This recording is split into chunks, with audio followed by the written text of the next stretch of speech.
Sometimes a recipe is more than just a recipe. It's a labor of love. That's how our chef this morning describes his spring risotto. Well, welcome Chef Ross Purple to the show. Hello, sir.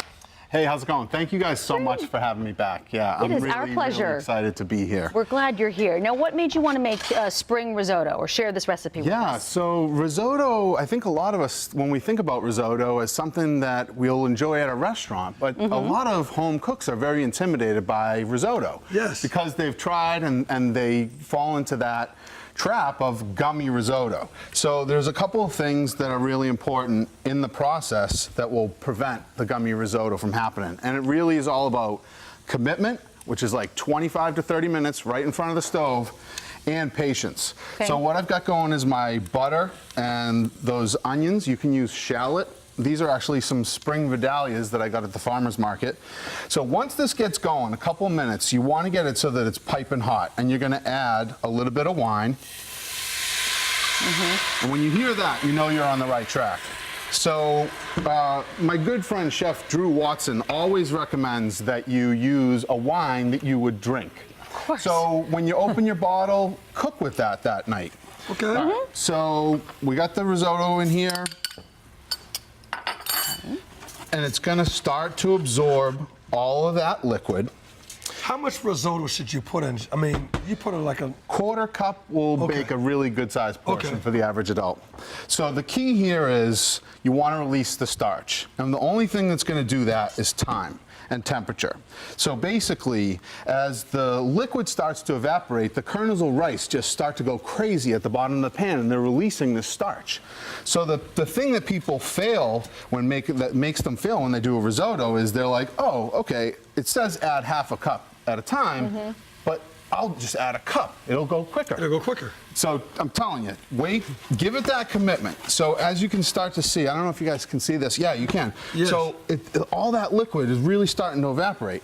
Now, having a hot broth is something that you should do. It'll work better. It'll keep that boil going. So you're seeing I'm adding about 6 ounces of liquid. Hot broth. Also, it'll help give it some more flavor, too. Yeah, and like I was saying, with the quality of the wine, you should also make your own broth. You know, get some chicken wings, get some bones left over from a chicken that you roasted, throw some carrots, onions, a bay leaf, maybe some fresh thyme. If you've got an Instapot or a slow cooker, there's no excuse to use water if you're going to use something off the shelf. Oh, honestly, really? Throw some salt in it and you'll be good to go. Okay. Yeah, honestly, and same thing with wine. If you're going to use Boone's Farm, just use water instead. You know, because I don't know what kind of wine you guys drink, but you know. So it literally is this labor of love, and you're bringing it down, and each time as it starts to evaporate, you're adding just a little bit more broth, and as you go through the process, you're really going to start to see the starch release. So what I've got here is some risotto that I made up a little ahead of time, and that's actually a beautiful thing about risotto. If you take it to the point where it's just al dente and you set it aside, cool it down, you can bring it back to life, if you will. Oh. All right, so I've just got a little teaspoon of butter in here. I've added my broth, and now this is the part where everybody that loves to cook can get creative. So I found these purple sweet potatoes. Now, these purple sweet potatoes and Mr. Miyagi have something in common. They're both from Okinawa, Japan. And a little known fact in Okinawa, similar to what we do with the organic and conventional vegetables, some have wax on and others have wax off. Cute. Total dad joke. I don't know at what age you start telling dad jokes, but it's probably around your 40s, because I just dropped it. So I made those beet raviolis the last time, and they were purple, and I was wondering how this was going to come together. Now again, like the sweet potatoes, literally, I just saw them at the farmer's market, and I said, man, like what could I do? Could I cube it up? And I thought, why wouldn't I just puree it? So all I did was I baked the sweet potato with nothing else. Chef, we got less than a minute, Chef. All right, perfect. Yeah. So what I'll do is get this in here. It's You just ready baked the to sweet go. potato. That's all you did to it? Okay. That looks good. Get that beautiful color. Yes. It's fun to go to the farmer's market for some inspiration, It don't you really think? is, Yeah. Yeah. All right. So literally, we're just going to give you a nice. Look how thick that looks. I do love me And some then risotto. what I've got is, this is some Oppo squash. It's similar to a yellow squash.